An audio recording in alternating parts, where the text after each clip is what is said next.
ദേവദത്ത്. ചെസ്സിനെ കുറിച്ച് അറിയാത്തവരായി ആരും തന്നെ ഇപ്പോൾ കാണില്ല. കാരണം ഇപ്പോൾ ചെസ് വളരെ പ്രശസ്തി ആർജിച്ചു കഴിഞ്ഞിരിക്കുന്നു. നിങ്ങൾക്ക് നമ്മുടെ ഇപ്പോഴത്തെ ചെസ് ലോക ചാമ്പ്യൻ ആരാണെന്ന് അറിയാമോ? അറിയാമെങ്കിൽ ഉത്തരങ്ങൾ കമന്റ് സെക്ഷനിൽ രേഖപ്പെടുത്താം. നിങ്ങൾക്ക് ചെസ് പഠിക്കാനായി ഞാൻ ബേസിക് ലെവൽ മുതൽ എൻ്റെ ഈ പുതിയ ചാനലിൽ പറഞ്ഞു തരാൻ ശ്രമിക്കും. നിങ്ങൾ വീഡിയോ തുടക്കം മുതൽ ഒടുക്കം വരെ കാണുക. ഇഷ്ടപ്പെട്ടാൽ ഷെയർ ചെയ്യുക, ലൈക്ക് ചെയ്യുക, സബ്സ്ക്രൈബ് ചെയ്യുക. So welcome to my channel Chess Zone X. നിങ്ങൾക്ക് ഈ ചെസ് എവിടെ നിന്ന് രൂപം കൊണ്ടതെന്ന് അറിയാമോ? ചെസ് നമ്മളുടെ ഇന്ത്യയിൽ തന്നെയാണ് രൂപം കൊണ്ടത്. ആ സമയത്ത് ഇതിന് മറ്റൊരു പേരായിരുന്നു. ഇതിൻ്റെ പേര് ചതുരംഗം എന്നായിരുന്നു. ചതുരംഗം. നമ്മളുടെ ഇന്ത്യയിൽ ആദ്യമായിട്ട് വന്ന വിദേശികൾ ആരാണെന്ന് അറിയാമോ? ആദ്യമായിട്ട് വന്ന വിദേശികൾ അറേബ്യൻസ് ആണ്. അറേബ്യൻസ്. സോ ഈ അറബികൾ നമ്മളുടെ ഇന്ത്യയിൽ വന്നപ്പോൾ അവർ ഈ ചതുരംഗത്തെക്കുറിച്ച് പഠിച്ച് അവരവരുടെ നാട്ടിലേക്ക് അത് കൊണ്ടുപോയി. എന്നിട്ട് അവിടെ വെച്ചത് ഈ കുറേ പരിഷ്കാരങ്ങളൊക്കെ കൊണ്ടുവന്ന് അതിനൊരു വേറെ രൂപത്തിലേക്കാക്കി എടുത്തു. എന്നാൽ കുറച്ച് നാൾ കഴിഞ്ഞപ്പോൾ അത് യൂറോപ്പിലേക്ക് വന്നു. എന്നിട്ട് അവിടെ നിന്നാണ് നമ്മൾ ഇന്ന് കാണുന്ന രൂപത്തിലേക്ക് മാറിയത്.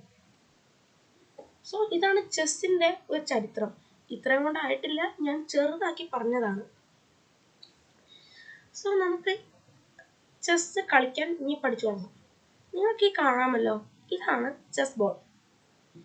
ഇവിടെ 2 തരത്തിൽ നമ്മൾ ചെസ് ബോർഡിനെ ഡിവൈഡ് ചെയ്യുന്നുണ്ട്. ഫസ്റ്റത്തേതാണ് റാങ്ക്സ്. ഈ റാങ്ക്സ് എന്ന് പറഞ്ഞാൽ നിങ്ങൾക്ക് ഇവിടെ നമ്പേഴ്സ് കാണാമോ? നമ്പേഴ്സ്. സോ ഈ നമ്പേഴ്സ് അല്ലേ 1 2 3 4 5 6 7 8. ഈ നമ്പേഴ്സിനെയാണ് റാങ്ക്സ് എന്ന് പറയുന്നത്. അതായത് ഇതിപ്പോൾ 7 ആണെങ്കിൽ ഈ ലൈനിനെ പറയും, ഈ 7 ഉള്ള ഈ ലൈൻ ഫുള്ള് ഇതിനെ പറയും 7th റാങ്ക്. ഇത് 6 ആണ്. അപ്പോൾ ഈ 8 സ്ക്വയേഴ്സ്, ഇത് ഇത്രയല്ല ഇത്ര, ഈ 8 സ്ക്വയേഴ്സിനെ പറയും 6th റാങ്ക്. ഇത് 8th റാങ്ക്, ഫസ്റ്റ് റാങ്ക്. ഇങ്ങനെയാണ് ഈ റാങ്കിൻ്റെ പേര് വരുന്നത്. പിന്നെ നിങ്ങളുടെ ഇവിടെ A B C D E F G H എന്ന് കാണില്ലേ? ഇതിനെ ഫയൽസ് എന്നാണ് പറയുന്നത്. ഫയൽസ്. ഈ ഫയൽസിനെ പറയുന്നത് A file, B file, C file, D file, E file, F file, G file, H file. ഈ ലെറ്റർ ഇരിക്കുന്നത് ഏത് ലൈനിലാണെന്ന് നോക്കും. ഇപ്പോൾ ഇത് നേരെ സ്ട്രെയിറ്റ് മേളിലേക്കാണ് ഇരിക്കുന്നതെങ്കിൽ അതിനെ ഫയൽസും, ഇത് റൈറ്റ് സൈഡിലേക്ക് പോകുന്നതാണെങ്കിൽ അതിനെ നമ്മൾ റാങ്ക്സ് എന്നും പറയും. ഇപ്പോൾ ഈ 7 എഴുതിയേക്കണ കണ്ടല്ലോ, ഞാൻ ആദ്യം പറഞ്ഞേ, ഇതാണ് 7th റാങ്ക്. റാങ്ക്. ഇത് ഫയലും. ഇങ്ങനെയാണ് ഫയൽ പോകുന്നത്. സോ ഇതിന് ഈ സ്ക്വയേഴ്സിന് നിങ്ങൾക്ക് കാണാമല്ലോ, ഈ സ്ക്വയേഴ്സ് ബ്ലാക്കും വൈറ്റും ആണല്ലോ. ഈ ടോട്ടൽ 64 സ്ക്വയേഴ്സ് ഉണ്ടെന്ന് നിങ്ങൾക്ക് അറിയാമോ? അറിയാം. ഈ 64 സ്ക്വയേഴ്സിനും 64 ഡിഫറെൻറ്റ് പേരുകളാണ് ഉള്ളത്. 64 ഡിഫറെൻറ്റ് പേരുകൾ എങ്ങനെയാണ് വരുന്നതെന്ന് ചോദിച്ചു കഴിഞ്ഞാൽ, ഇപ്പോൾ നമുക്ക് ഈ സ്ക്വയറിൻ്റെ പേരെന്താണെന്ന് അറിയണം. ഈ സ്ക്വയറിനുണ്ട് ഒരു പേര്. അപ്പോൾ നമ്മൾ ഫസ്റ്റ് ചെക്ക് ചെയ്യും ഈ സ്ക്വയർ ഏത് റാങ്കിലും ഏത് ഫയലിലുമാണ് ഇരിക്കുന്നത്. ഇപ്പോൾ ഫയൽ നോക്കുവാണെങ്കിൽ ഇത് D ഫയലിലാണ് ഇരിക്കുന്നത്. D file. ഇത് ഏത് റാങ്കിലാണെന്ന് ചോദിച്ചാൽ ഇത് 4th റാങ്കിലിരിക്കും. അപ്പോൾ ഇത് നമ്മൾ ചേർത്ത് വയ്ക്കണം. ഫസ്റ്റ് ലെറ്റർ തന്നെ ഏത് റാങ്ക് ആണോ അതിൻ്റെ ലെറ്റർ തന്നെ. അപ്പോൾ ഇതിനെ പറയണം ഫസ്റ്റ് D വരും. D എന്നിട്ട് ഈ റാങ്ക് പറയണം. അപ്പോൾ D4 ആണിത്. അതുപോലെ ഈ സ്ക്വയറിൻ്റെ പേരെന്താ നിങ്ങൾ ചോദിച്ചു കഴിഞ്ഞാൽ നിങ്ങൾ നോക്കണം ഇത് ഏത് റാങ്കിൽ കിടക്കുന്നു എന്ന് നോക്കണം. ഇതിപ്പോൾ 5th റാങ്കിലാണ് കിടക്കുന്നത്. 5th rank. എന്താണ് 5th റാങ്ക്? ഇത് F ഫയലിലും കിടക്കുന്നു. അപ്പോൾ ഈ സ്ക്വയറിൻ്റെ പേര് എങ്ങനെ കണ്ടുപിടിക്കണം? ഫസ്റ്റ് F പറയണം. സോ F നിൽക്കുന്ന ഫയൽ ഏതാ? 5. 5th rank. സോ 5. അങ്ങനെയാണ് ഈ സ്ക്വയറിന് പേരിടുന്നത്. അപ്പോൾ നിങ്ങൾക്ക് മനസ്സിലായില്ലേ എങ്ങനെ ഈ സ്ക്വയർസിന് പേരിടുന്നത്. ഇനി അടുത്ത് നമുക്ക് ഇതിലെ ഓരോരോ പീസസിനെ കുറിച്ച് പഠിക്കാം. ഫസ്റ്റത്തെ പീസാണ് പോൺസ്. ഈ പോൺസ് ഇരിക്കുന്നതെന്ന് പറഞ്ഞാൽ നിങ്ങൾക്ക് ഈ 7th റാങ്ക് കാണാമല്ലോ. ഈ 7th റാങ്കിലാണ് ബ്ലാക്ക് പോൺസ് ഇരിക്കുന്നത്. 2 കളർ ഉണ്ടല്ലോ ചെസ്റ്റില്, ബ്ലാക്കും വൈറ്റും. പിന്നെ 2nd റാങ്കിലാണ് വൈറ്റ് പോൺസ് ഇരിക്കുന്നത്. സോ ഇപ്പൊ ഈ പോൺസിന്റെ പവർ എന്താന്ന് വെച്ച് കഴിഞ്ഞാൽ, ഈ പോൺസ് ഇതിന്റെ ഇനീഷ്യൽ സ്ക്വയർ എന്ന് പറഞ്ഞാൽ ഞാൻ പറഞ്ഞു 2nd റാങ്കും 7th റാങ്കും.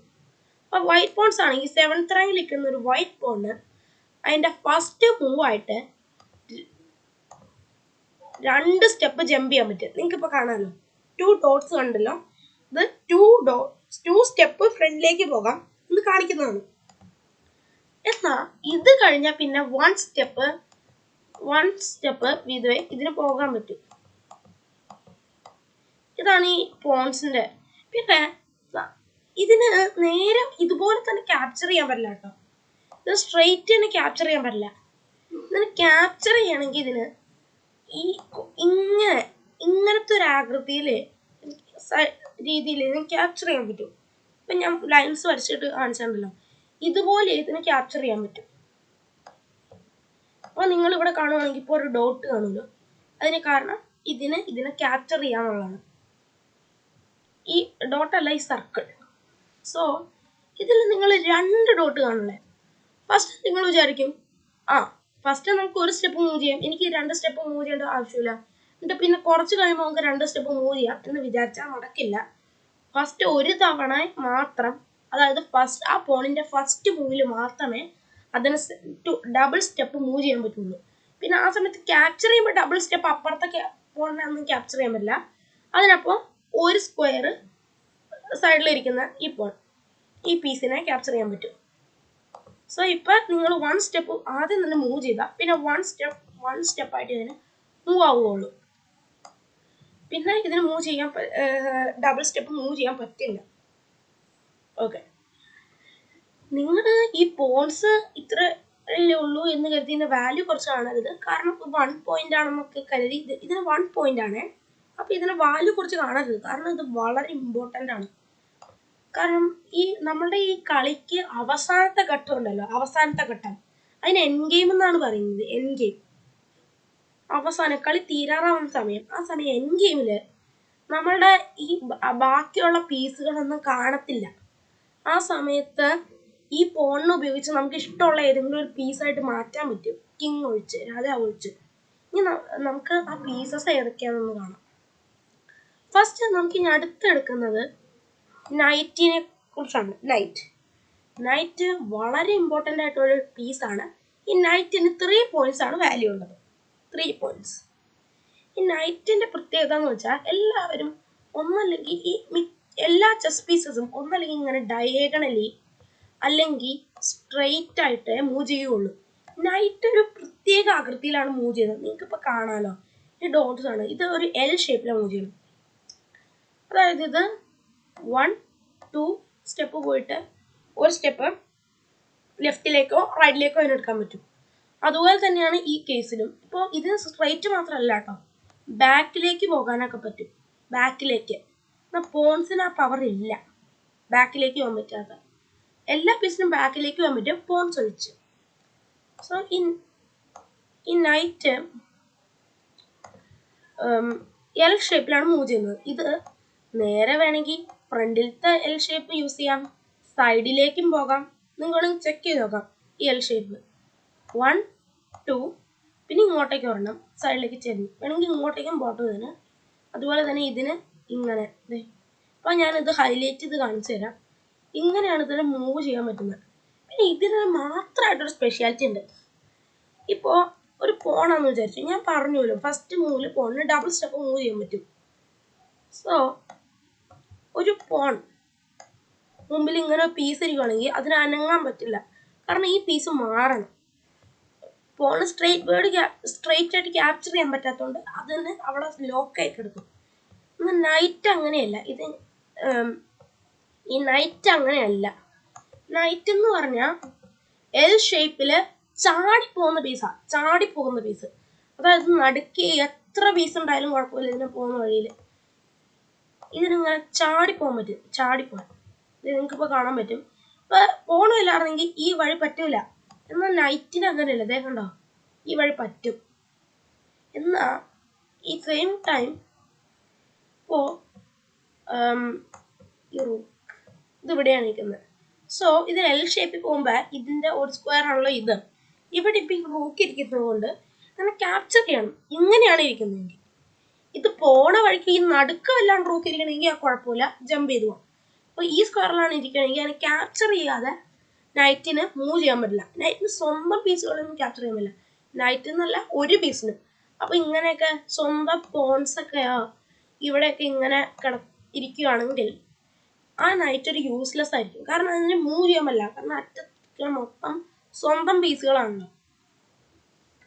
പിന്നെ ഞാൻ ഈ ഫസ്റ്റ് റാങ്കിൽ പോണിട്ട് കയറി അങ്ങനെ വെക്കാൻ പറ്റുമെന്ന് വിചാരിക്കണ്ട. കാരണം പോൺസ് ഒരിക്കലും ഫസ്റ്റ് റാങ്കിൽ ഇരിക്കില്ല. അതാണ് ഈ പോൺസിന്റെ പ്രത്യേകത. സെക്കൻഡ് റാങ്കിൽ ഇരിക്കുള്ളൂ, പുറകിലേക്ക് പോവില്ല. അപ്പോൾ നമുക്ക് ഇനി ഇത് റൂക്കിലേക്ക് പോകാം. റൂക്കും വളരെ ഇമ്പോർട്ടൻ്റ് ആയിട്ടുള്ള ഒരു പീസാണ്. ഇതിന് നൈറ്റിനെ പോലെ ചാടാനൊന്നും പറ്റില്ല. ഈ നൈറ്റിൻ്റെയും പോണിൻ്റെ ഒക്കെ സ്ക്വയറിന് നിങ്ങൾ കണ്ടു ലിമിറ്റ് ഉണ്ട് മൂവ് ചെയ്യാൻ പറ്റുന്ന സ്ക്വയേഴ്സിന്. റൂക്കിന് അങ്ങനെ ഒരു ലിമിറ്റും ഇല്ല. അത് സ്ട്രെയിറ്റ് ആയിട്ട് മൂവ് ചെയ്യാം, എത്ര സ്ക്വയേഴ്സ് വേണമെങ്കിലും. ഇതിപ്പോൾ ഇവിടെ നൈറ്റ് ഇക്കണോടാണ്, അല്ലെങ്കിൽ അറ്റം വരെ ഇതിന് വേണമെങ്കിൽ വരാം. കണ്ടോ, ഇതൊരു പ്ലസ് എന്ന ആകൃതിയിലാണ് പോകണം. പ്ലസ് പോലത്തെ രീതിയിലാണ് ഈ റൂക്ക് പോകുന്നത്. ഇത് റൂക്കിന് അൺലിമിറ്റഡ് സ്ക്വയേഴ്സ് മൂവ് ചെയ്യാം. ഒരു മൂവില് എത്ര സ്ക്വയർ വേണമെങ്കിലും നീളെ പോവാം. എന്നാൽ ഇതിന് ഞാൻ പോണിന്റെ സെയിം കേസാണ്. ഇതിന് ഫ്രണ്ടിലെ ക്യാപ്ചറൊക്കെ ചെയ്യാൻ പറ്റും. പക്ഷേ ഇതിന് ഇതുപോലെ ഇങ്ങനെയൊക്കെ ഇരിക്കുവാന്ന് വെച്ചോ, ഇങ്ങനെയൊന്നും ഇരിക്കില്ല, പക്ഷെ ഇരിക്കുവാണെങ്കിൽ ഈ റൂക്കിന് ഈ പോൺസിനെ ക്യാപ്ചർ ചെയ്യാതെ ഇവിടുന്ന് മൂവ് ചെയ്യാൻ പറ്റില്ല. കണ്ടോ, ഇങ്ങനെ ക്യാപ്ചർ ചെയ്യാതെ ഈ റൂക്കിന് ഇവിടുന്ന് മൂവ് ചെയ്യാൻ പറ്റില്ല. അത് ട്രാപ്ഡ് ആയിട്ടിരിക്കും. സോ ഇനി അടുത്ത പീസ് നമുക്ക് നോക്കാം. ഈ അടുത്ത പീസാണ് ബിഷപ്പ്. ഈ ബിഷപ്പും റൂക്കിനെ പോലത്തെ തന്നെ ഏകദേശം സെയിം പീസ് തന്നെയാണ്. പക്ഷെ ബിഷപ്പിന്റെ പ്രത്യേകത, ബിഷപ്പ് ചെരിഞ്ഞ് മൂവ് ചെയ്യും. ബിഷപ്പ് ഇപ്പോൾ തുടക്കത്തിൽ നമുക്ക് 2 കളർ ബിഷപ്പുകൾ ഉണ്ടാവും. 2 കളർ എന്ന് പറഞ്ഞാൽ 2 ഡിഫറെന്റ് കളറുള്ള സ്ക്വയറിൽ ഇരിക്കുന്ന 2 ബിഷപ്സ്. ഒരു വൈറ്റ് സ്ക്വയറിൽ ഇരിക്കുന്ന ബിഷപ്പും ഉണ്ടാവും, ഒരു ബ്ലാക്ക് സ്ക്വയറിൽ ഇരിക്കുന്ന ബിഷപ്പും ഉണ്ടാവും. ഈ ബിഷപ്പ് ഫസ്റ്റ് ഏത് സ്ക്വയറിലിരുന്നോ ആ സ്ക്വയറിൽ കൂടെ ബിഷപ്പിനെ ട്രാവൽ ചെയ്യാൻ പറ്റുള്ളൂ, സഞ്ചരിക്കാൻ പറ്റുള്ളൂ. കാരണം ഞാൻ പറഞ്ഞു ഡയഗണലിയെ മൂവ് ചെയ്യും. സോ ഈ ബിഷപ്പിന് ഒരിക്കലും വൈറ്റ് സ്ക്വയറിൽ ഇരിക്കുന്ന ബിഷപ്പിന് ഒരിക്കലും ബ്ലാക്ക് സ്ക്വയേഴ്സ് ടച്ച് ചെയ്യാൻ പറ്റില്ല. ഇതിനും നൈറ്റിനെ പോലെ ജമ്പ് ചെയ്യാനൊന്നും പറ്റില്ല. ഇതിന്റെ മൂവ് ചെയ്യുന്ന ഏരിയയിൽ സ്വന്തം പീസസ് വല്ലതും ഉണ്ടെങ്കിൽ അതിനെ മൂവ് ചെയ്തിട്ടേ ഇതിന് മൂവ് ചെയ്യാൻ പറ്റുള്ളൂ. ബ്ലാക്ക് പീസസ് ആണെങ്കിൽ അതിനെ ക്യാപ്ചർ ചെയ്യാതെ മൂവ് ചെയ്യാനും പറ്റില്ല. ബിഷപ്പിനും നൈറ്റിനെ പോലെ തന്നെ കേട്ടോ 3 പോയിന്റ്സ്. ബിഷപ്പിനും നൈറ്റിനെ പോലെ 3 പോയിന്റ്സ്. അപ്പോൾ ഇനി നമുക്ക് ഇനിയുള്ള പീസാണ് queen. Queen is the strongest piece in chess. ചെസ്സിലെ ഏറ്റവും പവർ കൂടിയ പീസാണ് ക്വീൻ. ഈ ക്വീൻ എന്ന് പറഞ്ഞാൽ ഒരു റൂക്കിന്റെ പവറും ഒരു ബിഷപ്പിന്റെ പവറും ചേർന്നതാണ് ക്വീനിന്റെ പവർ. എന്നാൽ നൈറ്റിനെ പോലെ ചാടാനൊന്നും അപ്പോഴും ക്വീനിന് പറ്റില്ല. ഇതിന് ബിഷപ്പാണെന്നും കരുതി ഇരിക്കണ സ്ക്വയറിൽ കൂടി തന്നെ പോകാൻ പറ്റുള്ളൂ എന്നല്ല. റൂക്കാണല്ലോ, റൂക്കിന്റെ പവർ ഉണ്ടല്ലോ. അപ്പോൾ ഇതിന് ഇപ്പോൾ വേണമെങ്കിൽ ഇങ്ങനെ മൂവ് ചെയ്ത് ഒരു ഡാർക്ക് സ്ക്വയറിൽ പോയി പെട്ടെന്ന് ഡാർക്ക് ബിഷപ്പിനെ പോലെ ആവാം. അല്ലെങ്കിൽ ഒരു വൈറ്റ് സ്ക്വയർ മൂവ് ചെയ്യും, വൈറ്റ് സ്ക്വയറിൽ ഇരിക്കുന്ന ബിഷപ്പിനെ പോലെ ആവാം. എങ്ങനെ വേണമെങ്കിലും ക്വീൻ ആവാം. അതും അൺലിമിറ്റഡ് ആണ്. സോ ക്വീനിന് 9 പോയിന്റ്സ് ആണുള്ളത്. 9 പോയിന്റ്സ്. ഇനി അടുത്തത് നമ്മളുടെ ചെസ്സിലെ മോസ്റ്റ് ഇമ്പോർട്ടൻറ്റ് പീസാണ്, and that is king. King ഇല്ലെങ്കിൽ നമുക്ക് ഈ കളി കളിക്കാനേ പറ്റില്ല. കിങ്ങിന്റെ പവർ പ്രത്യേകിച്ച് വലിയ ശക്തിയൊന്നും ഇല്ല കിങ്ങിന്. എന്നാലും കിങ്ങിന് മൂവ് ചെയ്യുന്ന രീതി എന്ന് പറഞ്ഞാൽ ഈ കിങ് മൂവ് ചെയ്യുന്നത് ക്വീനെ പോലെ തന്നെ, പക്ഷെ ചെറിയൊരു വ്യത്യാസമുണ്ട്. നിങ്ങൾ ക്വീനെ കണ്ടല്ലോ, ക്വീൻ അൺലിമിറ്റഡ് ആ മൂവ് ചെയ്യുന്നത്. ക്വീൻ എത്ര സ്കോർ ആണ് ചെയ്യുന്നത്. അതുപോലെ തന്നെ കിങ്ങിന് ഏത് ഡയറക്ഷനിലേക്കും മൂവ് ചെയ്യാൻ പറ്റും. പക്ഷേ ഒരൊറ്റ സ്ക്വയർ ഏതെങ്കിലും ഒരു ഡയറക്ഷനിലേക്ക് ഒരൊറ്റ സ്ക്വയർ മൂവ് ചെയ്യാൻ പറ്റും. നിങ്ങൾക്കിപ്പോൾ ഡോട്ട്സ് കാണാൻ പറ്റും, കണ്ടല്ലോ. ഏത് ഡയറക്ഷൻ ആയാലും കുഴപ്പമില്ല, ഒറ്റ സ്ക്വയർ. ഇതിനും സ്വന്തം പീസസ് ആണെങ്കിൽ അനങ്ങാൻ പറ്റില്ല, ഓപ്പണന്റിന്റെ പീസസ് ആണെങ്കിൽ അതിനെ ക്യാപ്ചർ ചെയ്യണം. ഇനി നമ്മൾ ഈ ചെസ്സിന്റെ പീസസ് എങ്ങനെയാണ് അറേഞ്ച് ചെയ്യുന്നതെന്ന് ഒന്ന് പറയാം. ഓക്കെ, ഈ ചെസ്സിന്റെ പീസസ് അറേഞ്ച് ചെയ്യുമ്പോൾ ഈ ഫസ്റ്റ് നമുക്ക് ഈ ബോർഡ് ഒന്ന് ക്ലിയർ ചെയ്യാം. എച്ച് ഫയലിലും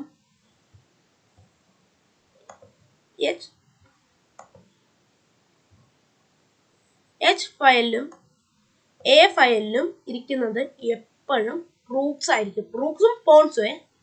റൂക്സും ഒരു പോണും ഉണ്ടാവും. ഇത് ഫസ്റ്റ് റാങ്കിലും സെക്കൻഡ് റാങ്കിലും ഇരിക്കുന്നത് എപ്പോഴും വൈറ്റ് പീസസ് ആയിരിക്കും കേട്ടോ. 8th റാങ്കും 7th റാങ്കും ബ്ലാക്ക് പീസസ്. സോ നമുക്ക് ഫസ്റ്റ് അറേഞ്ച് ചെയ്യാം. വൈറ്റിന്റെ ഒരു റൂക്ക് A1ലും ഒരെണ്ണം H1ലും. ഇനി ബ്ലാക്കിന്റെ ഒരു റൂക്ക് H8ലും A8ലും. ഞാൻ പറഞ്ഞല്ലോ, എ ഫയലിൽ ഇരിക്കുന്ന 8th സ്ക്വയർ, അതാണ് A8. ഇനി അടുത്തത് ഒരു പോൺ ഉണ്ടാവും ഇതിന്റെ ഫ്രണ്ടിൽ. ഇവിടെ ഒരു പോൺ ഉണ്ടാവും, ഇവിടെ ഒരു പോൺ ഉണ്ടാവും. ഇനി വൈറ്റിനും സെയിം ആസ് H2 A2. ഇനി അതുപോലെ ഇനി അടുത്തത് റൂക്കിന്റെ അടുത്തിരിക്കുന്നത്, അതായത് ബി ഫയലിൽ എപ്പോഴും ബി ഫയലും ജി ഫയലിലും നൈറ്റ്സ് ഇരിക്കും. നൈറ്റ്സും ഒരു പോണും.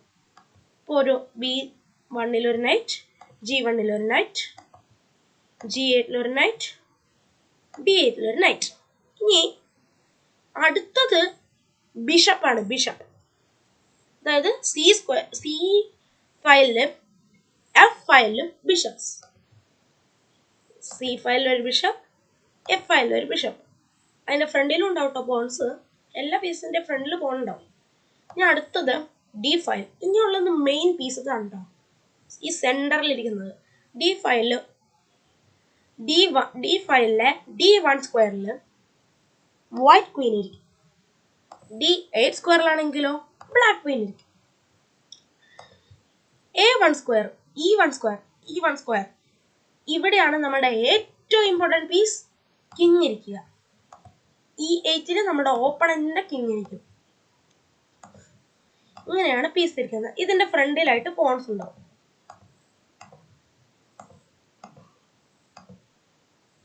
വൈറ്റിനും അതുപോലെ ഫ്രണ്ടിലായിട്ട് പോൺസ് ഉണ്ടാവും. എന്നാൽ നിങ്ങൾ പ്രത്യേകം ശ്രദ്ധിക്കേണ്ട ഒരു കാര്യം, ഞാൻ പോയിന്റ് ഉണ്ടെന്ന് പറഞ്ഞില്ലേ. പോണിന് 1 പോയിന്റ്, റൂക്കിന് 5 പോയിന്റ്സ്, നൈറ്റിനും ബിഷപ്പിനും 3 പോയിന്റ്സ്, ക്വീനിന് 9 പോയിന്റ്സ്. എന്നാൽ കിങ്ങിന് പോയിന്റ് ഒന്നുമില്ല കേട്ടോ. കാരണം കിങ്ങിനെ നമുക്ക് ക്യാപ്ചർ ചെയ്യാൻ ഒരിക്കലും പറ്റില്ല.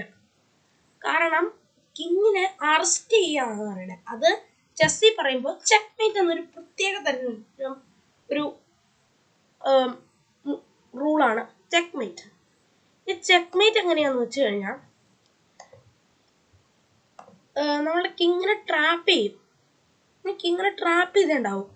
അതായത് ഓരോ പീസിനും നിങ്ങൾ കണ്ടല്ലോ, ഓരോ പ്രത്യേക തരം മൂവ്സാണ്. പ്രത്യേക രീതിയിലാണ് ഓരോ പീസും മൂവ് ചെയ്യുന്നത്. അപ്പോൾ ഒരു ക്വീനെ ഞാൻ ഇങ്ങനെ നോക്കുക. അപ്പോൾ ഈ ക്വീൻ ഇവിടെ വെച്ച് കിങ്ങിനോട് ഇവിടെ അല്ല,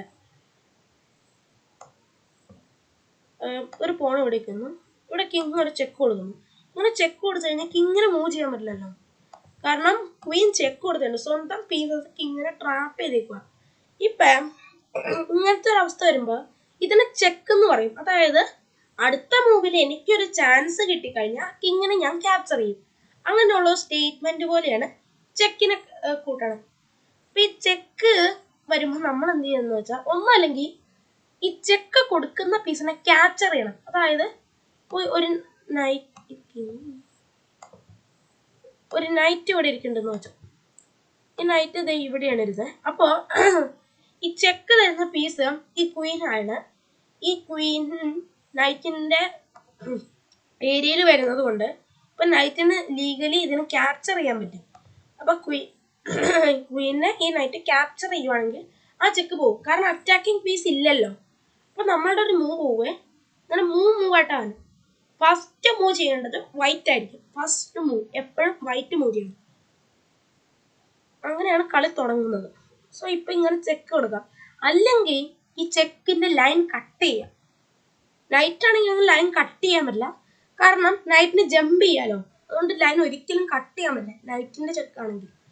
അപ്പൊ ക്വീൻ ആണെങ്കിൽ ക്വീന് ജമ്പ് ചെയ്യാൻ പറ്റാത്തതുകൊണ്ട് വേണമെങ്കിൽ ഈ നൈറ്റിനെയോ അല്ലെങ്കിൽ ഈ നൈറ്റിനെ അല്ലെങ്കിൽ ഇപ്പോൾ ഈ ക്വീനെ വല്ലതും ഇങ്ങോട്ടേക്ക് ഇട്ട് ഇതിനെ ബ്ലോക്ക് ചെയ്യാൻ വേണമെങ്കിൽ. കാരണം ഈ ലൈൻ കട്ടാവുകയാണല്ലോ. അപ്പം ക്വീനും കിങ്ങും തമ്മിലുള്ള ഡയറക്റ്റ് ഫേസിങ് ലൈൻ കട്ടായി. സോ അവിടെ ചെക്കില്ല. അങ്ങനെയാണ് ഇതിന്റെ ചെക്ക് കൊടുക്കണം. ഈ ചെക്ക് മേറ്റ് എന്ന് പറഞ്ഞാൽ കിങ്ങിന് മൂവ് ചെയ്യാൻ പറ്റുന്നില്ല. ഇങ്ങനെ 3 വഴികളാണ് ഉള്ളത്. ഒന്നല്ലെങ്കിൽ ബ്ലോക്ക് ചെയ്യുക, അല്ലെങ്കിൽ ചെക്കിൽ നിന്ന് ഒഴിഞ്ഞു മാറുക, അല്ലെങ്കിൽ ചെക്ക് കൊടുക്കുന്ന പീസിനെ ക്യാപ്ചർ ചെയ്യുക. ഇപ്പോ ഈ സപ്പോസ് ഇതിന് മൂവ് ചെയ്യാൻ പറ്റില്ല. ഓക്കെ, കിങ് ഇവിടെ വല്ലതാണ് ഇരിക്കുന്നതെന്ന് വെച്ചാൽ ഇവിടെ ഒരു ചെക്ക്,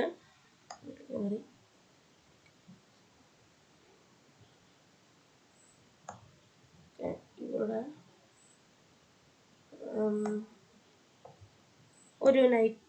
ഒരു റൂക്ക് ഇവിടെ, ഈ ക്വീൻ ഇവിടെ, ഇപ്പോൾ ഇവിടെ ഇങ്ങനത്തെ ഒരു പൊസിഷൻ വരികയാണെങ്കിൽ നിങ്ങൾക്ക് കാണാൻ പറ്റും ഇങ്ങനെ ഇതുപോലത്തെ ഒരു പൊസിഷനിൽ ഇങ്ങനെ എങ്ങോട്ടും ലീഗലി മൂവ് ചെയ്യാൻ പറ്റില്ല. അതിനോടൊപ്പം ഈ ചെക്ക് ഒരിക്കലും ബ്ലോക്ക് ആവില്ല. ചെക്ക് ബ്ലോക്ക് ചെയ്യാൻ ഒരിക്കലും പറ്റുന്നില്ല ഈ സമയത്ത്. കാരണം ഒരു പീസിനും അങ്ങോട്ടേക്ക് വരാൻ പറ്റില്ല, റീച്ച് ചെയ്യാൻ പറ്റില്ല. ഇങ്ങനത്തെ സമയത്തെയാണ് ഇതിന്റെ ഒരു ചെക്ക് വേണേ. ചെക്കില്ലെങ്കിൽ അതിനെ വേറൊരു റൂളിൽ കൂട്ടും. ഇതിനെയാണ് ചെക്ക് മേറ്റ് എന്ന് പറയുന്നത്. അതായത് കിങ്ങിന് ചെക്ക് ഉണ്ടാവും, കിങ്ങിന് മൂവ് ചെയ്യാൻ പറ്റില്ല, അല്ലെങ്കിൽ കിങ്ങിന് ഇതിന്റെ ഒപ്പം തന്നെ കിങ്ങിന് ആ ചെക്ക് ബ്ലോക്ക് ചെയ്യാൻ പറ്റില്ല, അല്ലെങ്കിൽ ചെക്ക് കൊടുക്കുന്ന പീസിനെ ക്യാപ്ചർ ചെയ്യാൻ പറ്റില്ല. ഇതിനെ ചെക്ക് മേറ്റ് എന്ന് പറയും. ഇപ്പൊ വിചാരിക്കുക, ഈ ക്വീൻ ഇവിടെ ഇല്ലെങ്കിൽ ചെക്ക് മേറ്റ് അല്ല, കാരണം ഇപ്പൊ ചെക്ക് ഇല്ലല്ലോ. ഇപ്പോഴാണ് നമ്മൾ അടുത്തൊരു ഇമ്പോർട്ടൻറ്റ് റൂളിലേക്ക് പോകുന്നത്. That is draw. ഈ ഡ്രോ എന്ന് പറഞ്ഞാൽ സമനില. അതായത് ആരും ജയിച്ചിട്ടില്ല, രണ്ടുപേരും ടൈ ആയി. അതാണ് ഡ്രോ കൊണ്ട് ഉദ്ദേശിക്കുന്നത്. ഫസ്റ്റത്തെ ഒരു മെയിൻ ഇമ്പോർട്ടൻറ്റ് ഡ്രോ ആണ് സ്റ്റെയിൽമേറ്റ് എന്ന് പറയുന്നത്. ഇപ്പൊ ഇങ്ങനെ നോക്കുവാണെങ്കിൽ ഇത് സ്റ്റെയിൽമേറ്റ് ആണ്. കാരണം കിങ്ങിന് ഈ പീസിനെ ക്യാപ്ചർ ചെയ്യാൻ പറ്റില്ല. കാരണം എന്താ പറയുക, ഒരു വൈറ്റ് കിങ്ങും അവരുടെ ഒപ്പണന്റിന്റെ കിങ്ങും ഒരിക്കലും തമ്മിൽ അടുത്തടുത്ത സ്ക്വയറിൽ ഒരിക്കലും ഇരിക്കില്ല. ദാറ്റ് ഈസ് ഇല്ലീഗൽ എന്ന് പറയുന്നത്. ഇല്ലീഗൽ. അപ്പൊ ഈ കിങ്ങിനെ നോക്കുവാണെങ്കിൽ മൂവ് ചെയ്യാനില്ല. അതിന്റെ ഒപ്പം കിങ്ങിനെ മാത്രമല്ല കേട്ടോ, വേറെ പീസിനെ മൂവ് ചെയ്യാണ്ടാവാൻ പാടില്ല. അപ്പൊ ഞാൻ ഇവിടെ ഈ ഒരു ബാറിൽ ചെക്ക് ചെയ്യുമ്പോൾ നിങ്ങൾക്ക് കാണാൻ പറ്റും ഇവിടെ ഒരു ഹാഫും. അതിനർത്ഥം ഈ ഗെയിം ഡ്രോ ആയി എന്നാണ് ഇത് കാണിക്കുന്നത്. ഇതിൻ്റെ ഇടയിൽ ഇപ്പോ വല്ല പോൺ വല്ലതും ഇതിനുണ്ടെങ്കിൽ അത് ഡ്രോ അല്ല. കാരണം ഈ പോണിന്റെ മൂവ് ചെയ്യാൻ പറ്റുമല്ലോ. പോണിന് മൂവ് ചെയ്യാൻ പറ്റുന്നതുകൊണ്ട് ദാറ്റ്സ് നോട്ട് എ ഡ്രോ. അങ്ങനെയും കൂടി ഉണ്ട്.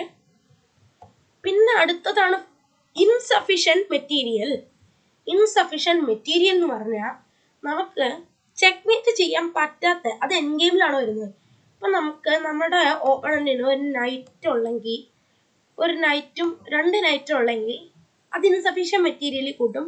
കാരണം നമ്മുടെ ഓപ്പണന്റിന് നമ്മളെ ചെക്ക്മേറ്റ് ചെയ്യാൻ പറ്റില്ല. അങ്ങനെ ഒരു ചെക്ക്മേറ്റ് ചെയ്യാൻ പറ്റുമെങ്കിൽ അത് വളരെ ഫൂളിഷ് ഓപ്പണൻസിന് മാത്രമേ അങ്ങനെ പറ്റുള്ളൂ, ഒരിക്കലും നടക്കില്ല. കാരണം ഫിഡെ റൂൾസ് അനുസരിച്ച്, FIDE international federation of chess ആണ്. അപ്പൊ ഈ ഫിഡെ റൂൾസ് അനുസരിച്ച് അത് ഡ്രോ ആയിട്ട് കൂട്ടുള്ളൂ, അല്ലാതെ ആരും ജയിച്ചെന്ന് അപ്പൊ പറയില്ല, അത് ഡ്രോ ആയിട്ട് കൂട്ടും. ഇതിന് പകരം ഈ നൈറ്റ് ഇല്ലെങ്കിൽ പോലും, ഒരു നൈറ്റ് ഉള്ളെങ്കിലും അത് ഡ്രോ. അപ്പൊ ഈ നൈറ്റിനെ വെച്ച് ചെക്ക്മേറ്റ് ചെയ്യാൻ പറ്റില്ല ഒരിക്കലും ഇങ്ങനെ. എൻ ഗെയിമിലാണ് പറയണേ തന്നെ. കിങ് ഒരു ബിഷപ്പ് വെച്ച് ചെക്ക്മേറ്റ് ചെയ്യാൻ പറ്റില്ല, എന്നാൽ 2 ബിഷപ്പ് വെച്ച് നമുക്ക് മേറ്റ് ചെയ്യാൻ പറ്റും. 2 ബിഷപ്പ് വെച്ച് നമുക്ക് മേറ്റ് ചെയ്യാൻ പറ്റും. വളരെ പാടാണ് ആ ചെക്ക്മേറ്റ് ചെയ്യാൻ, പക്ഷെ നമുക്ക് പറ്റുന്ന ഒരു മേറ്റ് ആണ്. പിന്നെ ഇതിന് പകരം ഒരു നൈറ്റ് ആണെങ്കിൽ നമുക്ക് ചെക്ക്മേറ്റ് ചെയ്യാൻ പറ്റും. നൈറ്റും ബിഷപ്പും ചെക്ക്മേറ്റ് കുറച്ചും കൂടി പാടാണ്. ബിഷപ്പ് നൈറ്റ് ചെക്ക്മേറ്റ്, ബിഷപ്പ് ചെക്ക്മേറ്റിനെക്കാളും കുറച്ചും കൂടി പാടാണ് നൈറ്റ് ബിഷപ്പ് ചെക്ക്മേറ്റ്. അത് ഒരുപാട് ചെയ്യാനുണ്ട് നൈറ്റ് ബിഷപ്പ് ചെക്ക്മേറ്റ് ചെയ്യാൻ. പിന്നെ ക്വീൻ മാത്രമുള്ളെങ്കിലും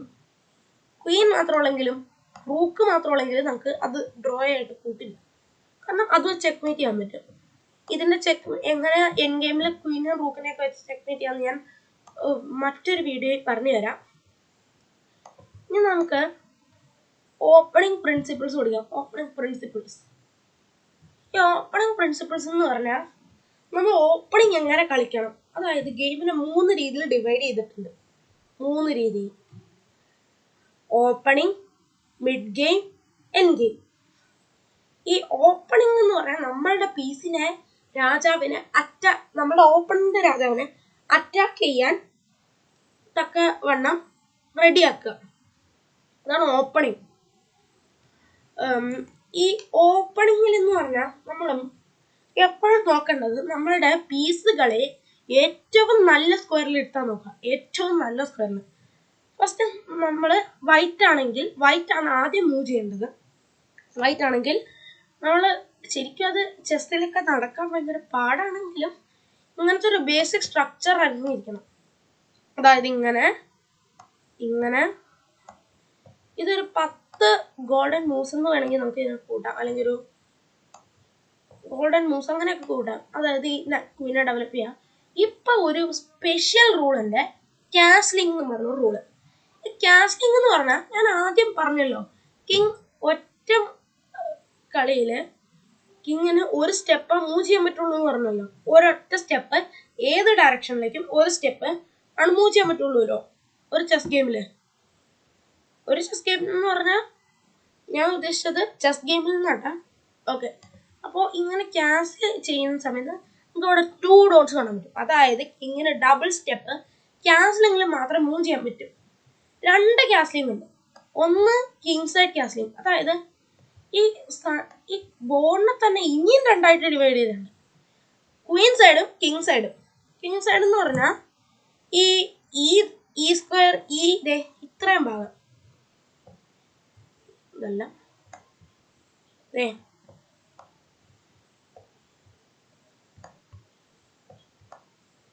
ഇതിനെയാണ് കിങ് സൈഡ് എന്ന് നമ്മൾ പറയുന്നത്. ഇവിടെ ക്യാസ്ലിംഗ്, ഇവിടത്തെ റൂക്കുമായിട്ട് ക്യാൻസൽ ചെയ്യുന്നതാണ് കിങ് സൈഡ്. പിന്നെ ഇതാണ് ക്വീൻ സൈഡ്.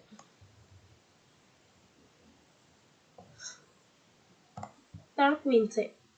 ഈ ക്വീൻ സൈഡ് ഇരിക്കണ റൂക്കിനുമായിട്ട് ക്യാൻസൽ ചെയ്യുന്നതാണ് ക്വീൻ സൈഡ് ക്യാസ്ലിംഗ്. ഈ ക്വീൻ സൈഡ് ക്യാസ്ലിംഗ് കിങ് സൈഡ് ക്യാസ്ലിംഗ് തമ്മിലുള്ള വ്യത്യാസം എന്താ വെച്ചാൽ, ഈ കിങ് സൈഡ് ക്യാസ്ലിംഗില് കിങ് കുറച്ചുകൂടി ഉള്ളിലേക്ക് കയറിയിരിക്കുവേ, കാരണം ഡബിൾ സ്റ്റെപ്പ് മൂവ് ചെയ്യാൻ പറ്റും. അപ്പൊ ഇത് G5 ഇരിക്കുന്നത് കുറച്ചും കൂടി ഉള്ളിലായിരിക്കും. ഇങ്ങനെയാണ് ക്യാസ്ലിംഗ് വരുന്നത്. നിങ്ങൾ പ്രത്യേകം ശ്രദ്ധിക്കേണ്ട ഒരു കാര്യം, ഈ നിങ്ങൾ ഇന്റർനെറ്റ് ചെസ്സിലാണെങ്കിൽ കുഴപ്പമില്ല, പക്ഷെ നിങ്ങൾ ഈ ടൂർണമെന്റിനൊക്കെ കളിക്കാൻ പോണവരൊക്കെ ഉണ്ട്, ചിലവരൊക്കെ ചെയ്യുന്ന മിസ്റ്റേക്കാണ് ഫസ്റ്റ് റൂക്കിനെ ടച്ച് ചെയ്യും, എന്നിട്ട് കിങ്ങിനെ പിടിച്ച് ടച്ച് ചെയ്യും. അതൊരിക്കലും നടക്കില്ല കേട്ടോ. കാരണം അപ്പൊ റൂക്കിനെ മൂവ് ചെയ്യണമെന്ന് നമ്മുടെ ഓപ്പണന്റ് പറയും. ആ ടച്ച് ആം റൂൾ എന്ന് പറഞ്ഞ മറ്റൊരു റൂളുണ്ട്. ഇത് ഒരുപാട് റൂൾസ് ഉണ്ട്. അപ്പോൾ ഈ കിങ് സൈഡ് ക്യാസ്ലിംഗും ക്വീൻ സൈഡ് ക്യാസ്ലിംഗും പറഞ്ഞ 2 എണ്ണം ഉണ്ടല്ലോ. അപ്പൊ ഈ ക്വീൻ സൈഡ് ക്യാസ്ലിംഗ് ചെയ്യുമ്പോൾ കിങ് കുറച്ചുകൂടി ഉള്ളിലിരിക്കും, കുറച്ചുകൂടി പുറത്തിരിക്കും. ഇങ്ങനത്തെ ഒരു രീതിയിലിരിക്കും. ഈ റൂക്കിന് ഇത്ര സ്ക്വയറും പോകാൻ പറ്റുള്ളൂ എന്നില്ല ക്യാസ്ലിംഗിൻ്റെ ഇടയിൽ. കിങ് ഏത് സ്ക്വയറിലാണ് ഇരിക്കുന്നത്, കിങ്ങിന്റെ തൊട്ടപ്പുറത്തെ സ്ക്വയർ, അതായത് കിങ്ങിന്റെ കിങ് സൈഡ് ക്യാസ്ലിംഗ് ആണെങ്കിൽ കിങ്ങിന്റെ ലെഫ്റ്റ് സൈഡിലുമാണ് റൂക്ക് ഇരിക്കാൻ, തൊട്ടടുത്ത ലെഫ്റ്റ് സൈഡിലുള്ള സ്ക്വയറിൽ. ക്വീൻ സൈഡ് ക്യാസ്ലിംഗ് ആണെങ്കിൽ കിങ്ങിന്റെ തൊട്ടടുത്തുള്ള റൈറ്റ് സൈഡിൽ ആയിട്ടുള്ള സ്ക്വയറിൽ വേണം ഇരിക്കാൻ. അങ്ങനെയാണ് കിങ് സൈഡും ക്വീൻ സൈഡും ക്യാസ്ലിംഗ് തമ്മിലുള്ള വ്യത്യാസം. വേറെ വ്യത്യാസമൊന്നുമില്ല, ബാക്കിയുള്ള എല്ലാം സെയിം ആണ്. ഇങ്ങനത്തെ ഒരു പൊസിഷൻ എത്തിക്കഴിഞ്ഞാൽ നിങ്ങൾക്ക് നന്നായിട്ട് കളിക്കാൻ പറ്റുന്നതാണ്. നിങ്ങൾ പ്രത്യേകം ശ്രദ്ധിക്കുക, നമ്മുടെ ഓപ്പണന്റിന് മൂവ്സ് ഉണ്ട്. ഈ ഓപ്പണന്റ് ആണ് കളിക്കുന്നതെങ്കിൽ എന്ത് കളിക്കുന്നത്? നിങ്ങൾ ബ്ലാക്ക് ആണെങ്കിൽ എന്ത് ചെയ്യണമെന്ന് അറിയോ? ഇങ്ങനെ കളിച്ചാൽ നിങ്ങൾ സെയിം ആസ് നിങ്ങളുടെ ഓപ്പണന്റ് ഇതുപോലെ സെയിം പീസിനെ പുഷ് ചെയ്യുക. അപ്പോൾ നിങ്ങളുടെ ഓപ്പണന്റ് മോസ്റ്റ് കോമൺ മൂവ് ആണ്. ഇവിടെ ഒരു ബ്ലൂ ലൈൻ കാണുന്നത്. ഇതുപോലെ നൈറ്റിനെ ഡെവലപ്പ് ചെയ്ത് നിങ്ങളുടെ ഈ സെന്ററിൽ പോണ അറ്റാക്ക് ചെയ്യും. അപ്പോൾ നിങ്ങൾ എന്ത് ചെയ്യണം? നിങ്ങളുടെ അടുത്ത നൈറ്റിനെ ഡെവലപ്പ് ചെയ്ത് ഈ സെൻട്രൽ സ്ക്വയറിനെ ഗാർഡ് ചെയ്യണം. ഓക്കെ. എന്നിട്ട് അടുത്തതാണ് അവരെന്ത് ചെയ്യും? അവരുടെ ഈ നൈറ്റിലുണ്ടല്ലോ, ഈ നൈറ്റിന് അവർ ഡെവലപ്പ് ചെയ്യും. എന്തിനാ? ഈ പോണിന് ഇനി അറ്റാക്ക് വരരുത്. അറ്റാക്ക് വന്ന് ഈ പോണിനെ അറ്റാക്ക് വന്നാൽ പ്രൊട്ടക്ട് ചെയ്യും. അപ്പം നമ്മൾ എന്ത് ചെയ്യണം? അവരുടെ പോണിനെ അറ്റാക്ക് ചെയ്യണം. അറ്റാക്ക് ചെയ്തിട്ട് ആ പോണിനെ കിട്ടില്ല. ഈ സെൻട്രൽ പോൺസ് ഭയങ്കര ഇമ്പോർട്ടൻ്റ് ആണ്. അതിനെ നിങ്ങൾ ഒരിക്കലും വെറുതെ വേസ്റ്റ് ചെയ്ത് കളയരുത്. ഭയങ്കര ഇമ്പോർട്ടൻ്റ് ആണ്. സെൻട്രൽ സ്പേസ് എന്ന് പറയും. അതായത് ഈ സ്ക്വയർസിനൊക്കെ സെൻട്രിൽ കൂട്ടാം. ഈ സ്ക്വയർസ് ഒക്കെ സെൻട്രിൽ പെടും. പക്ഷെ മെയിൻ സെൻറ്റർ എന്ന് പറയുമ്പോൾ ഇതൊക്കെ ആയിരിക്കും മെയിൻലി വരിക. സെൻറ്റർ എന്ന് പറയും. ഈ സ്ക്വയർസിന്റെ കൺട്രോൾ നിങ്ങൾക്ക് നന്നായിട്ടുണ്ടെങ്കിൽ നിങ്ങൾക്ക് നല്ല അഡ്വാൻറ്റേജ് ആണ്. നിങ്ങൾക്ക് കളിച്ച് ജയിക്കാൻ പറ്റും. പിന്നെ കാണാൻ ശ്രദ്ധിക്കുക, ഇത് അഡ്വാൻസ്ഡ് ഓപ്പണിംഗ് ഒന്നുമില്ല. ഇതൊരു സ്റ്റാൻഡേർഡ് ഓപ്പണിംഗ്. ഒരു ബിഗിനർ ചെസ് പ്ലെയർ, അതായത് പഠിച്ച് തുടങ്ങുന്ന ഒരു പ്ലെയറിന് കളിച്ച് പഠിക്കാൻ പറ്റിയ ഒരു ഓപ്പണിംഗ് ആണ് ഞാൻ ഇപ്പോൾ പറഞ്ഞുകൊണ്ടിരിക്കുന്നത്. ഇത് സ്റ്റാൻഡേർഡ് കളിയാണ്. അപ്പോൾ നിങ്ങളുടെ ബിഷപ്പിനെ ഡെവലപ്പ് ചെയ്യുക, അവരും അവരുടെ ബിഷപ്പിനെ ഡെവലപ്പ് ചെയ്യും. നിങ്ങൾ ഈ പോണിനെ ഇങ്ങനെ പുഷ് ചെയ്യുക, അവരും സെയിം തന്നെ കളിക്കും. ഇങ്ങോട്ടേക്ക് കളിക്കാനുള്ള സാധ്യതയുണ്ട്. ചിലവർ ഇങ്ങനെയൊക്കെ കളിക്കും. ഇങ്ങനെയും കളിക്കാം. ഇങ്ങനെ കളിച്ചോ. എന്നിട്ട് നിങ്ങൾ ഇതിനെ ഇങ്ങനെ ഡെവലപ്പ് ചെയ്യുക. കാസിൽ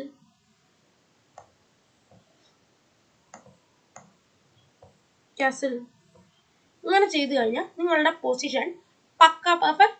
10 മൂവ് കഴിഞ്ഞു. സോ ഇനിയാണ് മിഡിൽ ഗെയിം എന്ന് പറയുന്നത്. മിഡിൽ ഗെയിം ഭയങ്കര ഇമ്പോർട്ടൻ്റ് ആയിട്ടുള്ള ഒരു പാർട്ടാണ്. ഒരുപാട് ടാക്ടിക്സ് തന്നെയാണ്. ഇതൊന്നും ഈ വീഡിയോ കൊണ്ട് തീരില്ല. ഞാൻ മറ്റൊരു വീഡിയോയിൽ ഇത് കാണിക്കാം. നിങ്ങൾക്ക് ഈ പഠിച്ചല്ലോ, ഇനി ട്രെയിൻ ചെയ്യണ്ടേ? ട്രെയിൻ ചെയ്യാൻ ഞാൻ പറയുന്ന ഒരു ബെസ്റ്റ് ഐഡിയ ആണ്, ഈ chess.com ആണ് നിങ്ങൾ എടുക്കുന്നതെങ്കിൽ നിങ്ങൾക്ക് ഇവിടെ ഒരു പ്ലേ എന്ന് പറയുന്ന ഒരു ബട്ടണാണ് ഇത്. ഇവിടെ കൊടുത്തു കഴിഞ്ഞാൽ നിങ്ങൾക്ക് ഇവിടെ പ്ലേ ബോർഡ്സ് എന്ന് പറഞ്ഞ ഓപ്ഷൻ കിട്ടും. അത് നിങ്ങൾ ക്ലിക്ക് ചെയ്യുക. അപ്പോൾ ക്ലിക്ക് ചെയ്യുമ്പോൾ ഇവിടെ കുറേ ബോർഡ്സ് ഉണ്ട്. ഇതിൽ കുറച്ച് ബോർഡ്സിനെ നമുക്ക് ഇപ്പോൾ കിട്ടുള്ളൂ, കാരണം പ്രീമിയം മെമ്പർഷിപ്പ് ഇല്ലാത്തത് കൊണ്ട്. പ്രീമിയം മെമ്പർഷിപ്പ് നമുക്ക് കിട്ടിക്കഴിഞ്ഞാൽ നമുക്ക് എല്ലാ ബോർഡ്സിനെ അൺലോക്ക് ചെയ്യാം. അപ്പോൾ നിങ്ങൾ ഈ ബിഗിനർ ലെവലിൽ പോവുക. അപ്പോൾ നിങ്ങൾ ഒരുത്തനെ കാണില്ല ഇവിടെ. ഇവൻ്റെ ഇവിടെ ഒരുത്തനുണ്ട്, മാർട്ടിൻ എന്ന് പറഞ്ഞു. നിങ്ങൾക്ക് കാണാൻ പറ്റില്ല എന്ന് എനിക്ക് തോന്നുന്നു. സോ അപ്പോൾ ഈ മാർട്ടിനെ ക്ലിക്ക് ചെയ്യുക. എന്നിട്ട് താഴെ പ്ലേ ബട്ടൺ ക്ലിക്ക് ചെയ്യുക. ഇവരാണ് chess.com's വീക്കസ്റ്റ് ബോട്ട്. നിങ്ങൾക്ക് കളിച്ച് പഠിക്കാൻ പറ്റിയ ബോട്ടാണിത്. അപ്പോൾ നിങ്ങൾക്ക് ഇവിടെ കാണാൻ പറ്റണേ മാർട്ടിൻ എന്ന് പറഞ്ഞു. അപ്പോൾ ഇവനുമായിട്ട് എങ്ങനെ കളിക്കാമെന്നാണ് കാണിച്ചത്. കളിക്കാമെന്ന് പറഞ്ഞാൽ നിങ്ങൾക്ക് പ്രാക്ടീസ് ചെയ്യാൻ പറ്റിയ ബോട്ടാണ്. അപ്പോൾ നിങ്ങൾ ഫസ്റ്റ് എന്ത് ചെയ്യണം? ഞാൻ പറഞ്ഞോ, E4 കളിക്കുക. അവൻ ഇത് കളിക്കും. ഇല്ല, അവൻ കാരോക്കൻ ഡിഫൻസ് എന്നാണ് പറയുന്നത്. ഇതൊരു അഡ്വാൻസ്ഡ് ഓപ്പണിംഗ് ആണിത്. നമ്മുടെ സെൻറ്റർ കൺട്രോൾ ചെയ്യും. ഇങ്ങനെ നമ്മളിപ്പോൾ സെൻറ്റർ സ്ക്വയറിൽ നമുക്ക് കൺട്രോൾ ഉണ്ട്. നമ്മൾ പീസസിനെ ഡെവലപ്പ് ചെയ്യുക.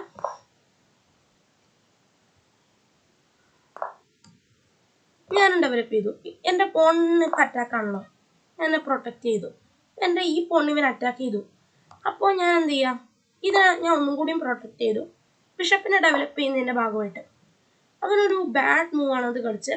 ഈ പോൺസിനെ അനാവശ്യമായിട്ട് പുഷ് ചെയ്തത്. പോൺസിനെ നമ്മൾ പുഷ് ചെയ്യുന്നത് നമ്മുടെ പീസസിനെ ആക്റ്റീവ് ആക്കാൻ വേണ്ടി മാത്രമാണ്. നമുക്ക് ഇവിടെ വേറൊരു ടെക്നിക്ക് ഉണ്ട്. അതിനെ പിന്നെന്നൊക്കെയാണ് പറയുന്നത്. പിന്നെന്ന് പറഞ്ഞാൽ ഞാൻ അതിനെക്കുറിച്ച് മറ്റൊരു വീഡിയോയിൽ വിശദമായിട്ട് ടാക്ടിക്സ് പറഞ്ഞുതരാം. ടാക്ടിക്സ് എന്നാണ് ഇതിനെ പറയുന്നത്. അപ്പം ഞാൻ ഇവൻ്റെ ക്വീൻ അറ്റാക്ക് ചെയ്യും. ഈ ക്വീന് മാറാൻ പറ്റില്ല ഈ പൊസിഷനിൽ. കാരണം ഈ ക്വീൻ മാറിക്കഴിഞ്ഞാൽ കിങ് ചെക്കിലാവും. ചെക്കെന്ന് ഞാൻ പറഞ്ഞല്ലോ. അപ്പോൾ എനിക്കിപ്പോൾ ഇവൻ്റെ ക്വീനെ ക്യാപ്ചർ ചെയ്യാം. അവൻ്റെ വളരെ വാല്യൂബിൾ പീസാണ്. അവൻ 9 പോയിന്റ്, എനിക്ക് 9 പോയിന്റ് കിട്ടും. അവന് വെറും 3 പോയിന്റേ കിട്ടുള്ളൂ. സോ ഞാൻ ആ ക്വീനെ ക്യാപ്ചർ ചെയ്തു. അപ്പോൾ അവന് ചെക്കാണ്, ഒരു സൗണ്ട് കിട്ടില്ലേ, ഇവിടെ ഒരു ചെക്കിൻ്റെ സൗണ്ടാണ് ഈ വന്നത്. അപ്പോൾ ഇവനിങ്ങനെ കളിച്ചു. ഞാൻ എന്ത് ചെയ്തു, ഇങ്ങനെ എൻ്റെ ക്വീനെ ആക്റ്റീവാക്കി എനിക്ക് ക്യാസ്റ്റ് ചെയ്യാം. ഓക്കെ, അവൻ എൻ്റെ ഈ പോൺ സൈഡ് ഇങ്ങനെ പുഷ് ചെയ്ത് നമ്മളെ നമ്മൾ ക്യാൻസൽ ചെയ്ത ഭാഗം തുറക്കാൻ ശ്രമിക്കുന്നുണ്ട്. ഇത് മിഡിൽ ഗെയിമിൽ തന്നെയാണ്. ഞാൻ പറഞ്ഞല്ലോ, മറ്റേ വീഡിയോ കാണിക്കാം. അപ്പം ഞാൻ എന്ത് ചെയ്യാം, തൽക്കാലത്തേക്ക് ഈ സൈഡ് ക്യാൻസൽ ചെയ്യാം. അപ്പോൾ ഇങ്ങോട്ടേക്ക് കണ്ടല്ലോ, അതെ ഇങ്ങോട്ട് തൊടുമ്പോൾ അതെ കണ്ടോ, ഇങ്ങനെയാണ് ക്യാൻസലിങ് വരുന്നത്. പിന്നെ ഈ ക്യാൻസലിങ്ങിനെ കുറിച്ച് ഡീറ്റെയിൽഡ് വീഡിയോ വേണേ, അത് ഞാൻ കുറച്ച് നാൾ കഴിഞ്ഞിട്ടിടാം. അതായിരിക്കും ഭേദം. ഒരുപാട് ഇപ്പം തന്നെ നല്ല ലെങ്ത്ത് അത്യാവശ്യം വന്നു. സോ ഇനി അവൻ എൻ്റെ നൈറ്റിനെ വെട്ടി, കുഴപ്പമൊന്നുമില്ല. കാരണം നൈറ്റ് 3 പോയിന്റ്സ്, ബിഷപ്പും 3 പോയിന്റ്സ്. സോ അതുവഴി ഞാൻ ചെക്ക് കൊടുത്തു. അപ്പോൾ അവൻ ഇതിനെ പുഷ് ചെയ്തു. ഞാൻ എന്ത് ചെയ്യാം, ഞാൻ ഈ സെൻറ്ററിൽ എക്സ്ചേഞ്ച് ചെയ്യാൻ നോക്കാം. ഈ പോണിനെ, അവൻ്റെ ഈ പോണിനെ ഞാൻ എക്സ്ചേഞ്ച് എന്നാണ് ഈ പറയുന്നത്. അപ്പോൾ അവൻ എക്സ്ചേഞ്ച് വേണ്ടെന്ന് തോന്നുന്നു. സോ ഞാൻ ഇതിനെ ക്യാപ്ചർ ചെയ്യാം. ഞാൻ ഇനി ഇതിനെ ക്യാപ്ചർ ചെയ്യാം. ഇനി എനിക്ക് റൂക്കിനെ ഇപ്പോൾ ക്യാപ്ചർ ചെയ്യാൻ പറ്റും, കാണണ്ടോ, ഇങ്ങനെ ക്യാപ്ചർ ചെയ്യാം. ഇവനൊരു ബിഗിനർ ബോട്ടാണ്, അതുകൊണ്ടാണ് ഇങ്ങനെ കളിക്കുന്നത്. നല്ല വല്ല ബോട്ടും ആണെങ്കിൽ ഉഗ്രം കളിയായിരിക്കും. ഇതുപോലെ ബിഗിനർ ബോട്ട്സ് മാത്രമല്ല chess.comലുള്ളത്, നല്ല ഉഗ്രം ബോട്ട്സ് ഉണ്ട്. നിങ്ങൾ പഠിച്ചു കഴിഞ്ഞിട്ട് അത് ട്രൈ ചെയ്ത് നോക്കണം. ഉറപ്പായിട്ടും ട്രൈ ചെയ്ത് നോക്കേണ്ടതാണ് chess.comലെ ബോട്ട്സ്. എനിക്ക് ഒരുപാട് ഇഷ്ടമാണ് അത് കൂടെ കളിക്കാൻ, നല്ല രസമാണ്.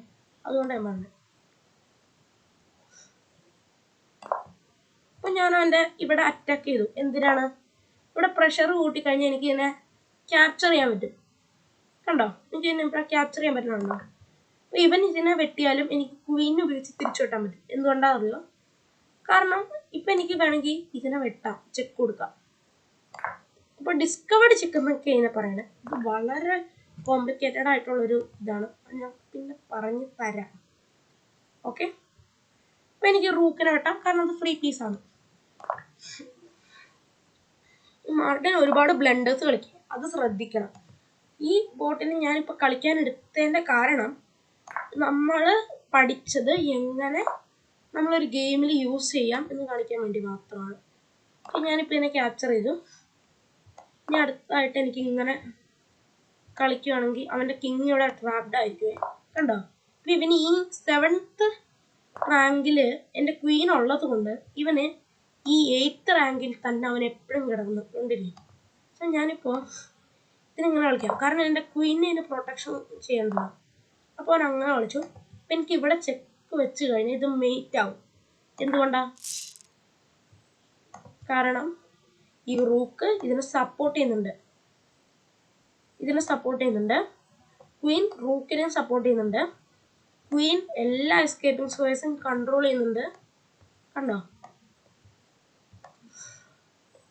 ഈ റൂക്കിനെ ക്യാപ്ചർ ചെയ്യാൻ പറ്റില്ല, ക്വീനെ ക്യാപ്ചർ ചെയ്യാൻ പറ്റില്ല. King is under check. ഈ ക്വീനെ ക്യാപ്ചർ ചെയ്യാൻ മറ്റൊരു പീസിനും പറ്റില്ല. അതിൻ്റെ ഒപ്പം കിങ്ങിന് ചെക്ക് മാറാനും പറ്റില്ല. അതുപോലെ ഇതിനെ ബ്ലോക്ക് ചെയ്യാനും പറ്റില്ല. പിന്നെ ഞാൻ ഡ്രോയിൻ്റെ പറഞ്ഞില്ലേ, അത് അതുകൊണ്ടൊന്നും കഴിഞ്ഞിട്ടില്ല, ഇനിയുണ്ട്. ഞാൻ കുറച്ച് നാളുകൾക്ക് ശേഷം പുതിയൊരു വീഡിയോയിൽ കാണിക്കാം. So thank you.